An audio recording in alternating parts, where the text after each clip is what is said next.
Okay, so hi guys, Mr. Weezy here, and today I am going to talk to you about the current event that is going on at the moment, the gaming event E3. But first, before we get into that, I just want to say what the gameplay you'll be watching in the background is. It's Alan Wake's American Nightmare. It's part of the survival mode, very cool game. If you haven't played it, I would definitely recommend it. I got this from the sale on the Xbox Live Marketplace. I think it was 400 points for the main game, and then 400 points for this as well, which is just absolutely excellent value. Both full of content, you'll love it. Alright, let's get into the E3 news. So, there's always this question raised up every E3 that who won E3? Who won E3? As if it's some kind of tournament, which it is really. It's kind of like sports for gamers, really, like all these people calling each other out and who's going to win, and yeah. And if we're talking between the two console makers, the two big companies, I'm just going to exclude Nintendo, because who really gives a fuck about Nintendo anymore? I mean, they're good for developing games, but when it comes to creating new hardware, they're just shit, really. I mean, 3DS, Wii U, well, I won't go on a rant about that, so I don't want to backtrack too much.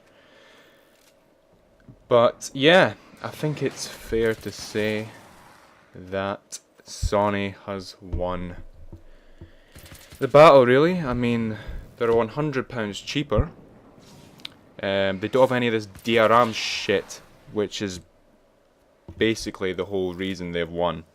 I mean, DRM was supposed to be not a good thing at the start, but it was definitely a step forward for piracy prevention, and I just think it's hilarious that Microsoft has taken it so far and has just totally drawn it out completely into areas which it should have never gone into, that it's actually a benefit not to have it rather than to have it.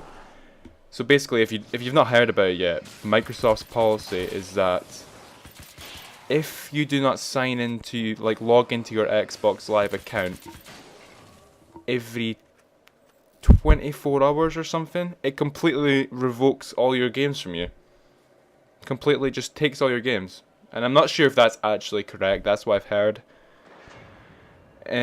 But yeah, I just think that's complete bullshit. So basically, if you don't have the internet, you won't be able to play any of your games.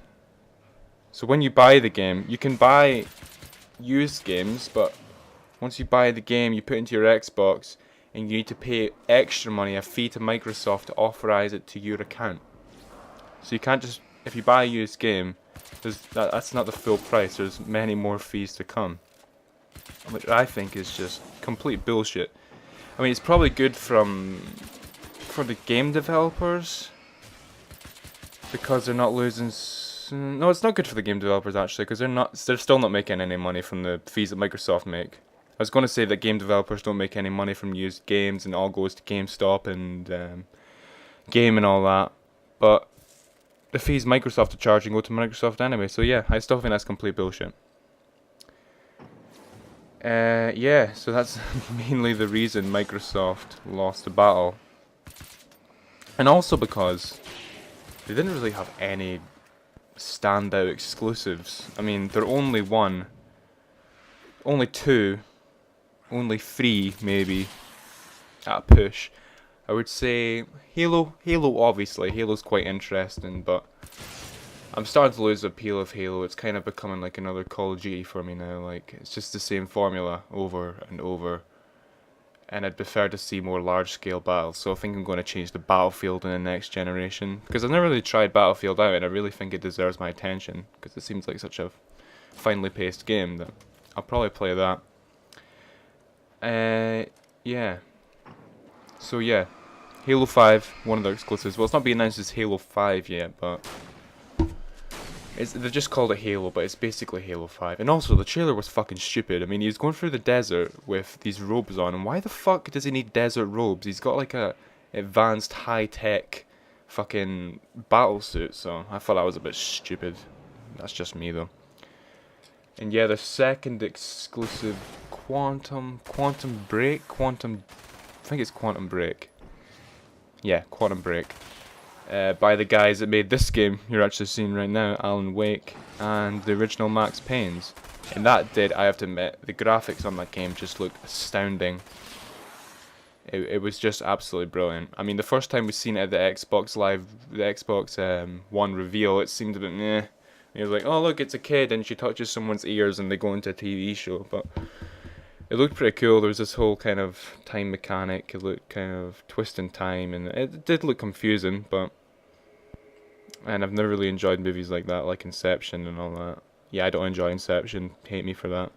But yeah, it did look promising, and their final one, Dead Rising 3, did look very good, very, very good. It looked like they kind of taken everything out that made Dead Rising original though. Like the kind of cartoony art style just kind of seemed like every other third-person action game, which I thought was a bit disappointing. And some people are saying that this could be a timed exclusive and it could be coming to other consoles later in the future. But I noticed it's being published by Microsoft and not Capcom this time round, which is probably why a lot of the originality have just vanished. So yeah, I don't think we'll be seeing that on the other consoles anytime soon. But I'm also not that bothered, hence the fact that it's being published by Microsoft. And there actually was one more game which looked quite promising, and that was the one by Insomniac. I can't quite remember the name of it, but it just looked really vibrant, like a really good game. But yeah, Sony counteracted that with their full support for indie games. They had just a vast, they're like, fuck it, we've got all the indie games, and they had all these different screens all around their theater, just like, fuck, look at all these games we have.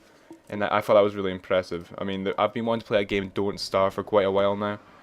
So yeah, I'll be glad to finally be able to play that on my PlayStation, which will be good. And the Abe's Odyssey remake looked fucking brilliant. And what else do they have? They've got all the free-to-play games. They've got PlanetSide 2, Blacklight Retribution. Awesome. The PlayStation Plus service looks great. You get an instant game collection, so as soon as... You do have to pay for it monthly now, but as soon as you get your PS4, you will have an instant game collection, which is just available to you right from the beginning, which I think is just excellent. I think Sony are just doing all the right things. I'm trying to jog my memory. Rise, that was also one for the Xbox One. Looked pretty good. Exclusive for the PS4. I mean, Destiny has exclusive parts in it, which looks good. Come to think, Drive Club, Killzone looked awesome. Infamous looked awesome. You guys can let me know if I've missed anything out. But what I'm basically saying is that there's no really standout exclusives this generation, which I think is a good thing, because there's so many fucking good third-party games coming out. We've got Battlefront, we've got what else do we have? Mirror's Edge 2, looks brilliant. Battlefield 4. Call of Duty Ghost. No, not Call of Duty Ghost. Call of Duty Ghost can fuck off. I don't care about that. What else? I'm just trying to think. Well, Destiny. Destiny looked fucking brilliant. But yeah. That one. Watch Dogs. How can I forget Watch Dogs? Watch Dogs looks fucking fantastic. I can't wait for that game. The Division, the new Tom Clancy one, that one completely surprised me. It looks kind of like DayZ without the zombies, which sounds awesome, in my opinion. Like, I had never had any clue when I was watching the conference, the Ubisoft conference, that this would be a Tom Clancy game. I was just completely surprised when they finally came out at the end and announced that. Pleasantly surprised, I might add.